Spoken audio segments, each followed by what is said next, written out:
આમ તો 2022ના ડિસેમ્બર મહિનામાં ભાજપનો 156 સીટ પર વિજય થયો અને મુખ્યમંત્રી સહિત માત્ર 17 લોકોનું નાનું મંત્રીમંડળ બન્યું. ત્યારથી જ ચર્ચાતું હતું કે વિસ્તરણ થશે. ભાજપના ઘણા ધારાસભ્યો પણ મંત્રીમંડળ વિસ્તરણની રાહ જોઈ રહ્યા હતા. આખરે પોણા 3 વર્ષ બાદ તે સમય આવ્યો, પરંતુ લાંબા સમયથી પોતાની મંત્રી પદના દાવેદાર માનતા નેતાઓ હજુ પણ મિનિસ્ટર ઇન વેઇટિંગ લિસ્ટમાં જ યથાવત રહ્યા છે. ગુજરાતમાં મંત્રીમંડળમાં ફેરફારની વાતો ચાલી ત્યારથી એક નામ સતત અગ્રેસર હતું. આ નામ એટલે યુવા પાટીદાર નેતા જયેશ રાદડિયા. શપથ સમારોહના 24 કલાક પહેલા તે એવો માહોલ બની ચૂક્યો હતો કે રાદડિયાના નાયબ મુખ્યમંત્રી પણ બનાવવામાં આવી શકે છે.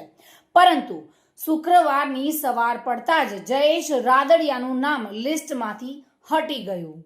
આ વખતે જયેશ રાદડિયા, હાર્દિક પટેલ અને અલ્પેશ ઠાકોર તેમજ અનેક એવા મોટા ગજાના નેતાને મંત્રી પદ મળ્યું નથી. આખરે સંભવિત નેતાઓના લિસ્ટમાં ચર્ચાસ્પદ રહેલા નેતાઓના નામ કયા કારણસર કપાયા તે ખૂબ જ આશ્ચર્યજનક અને સમજવા જેવું છે.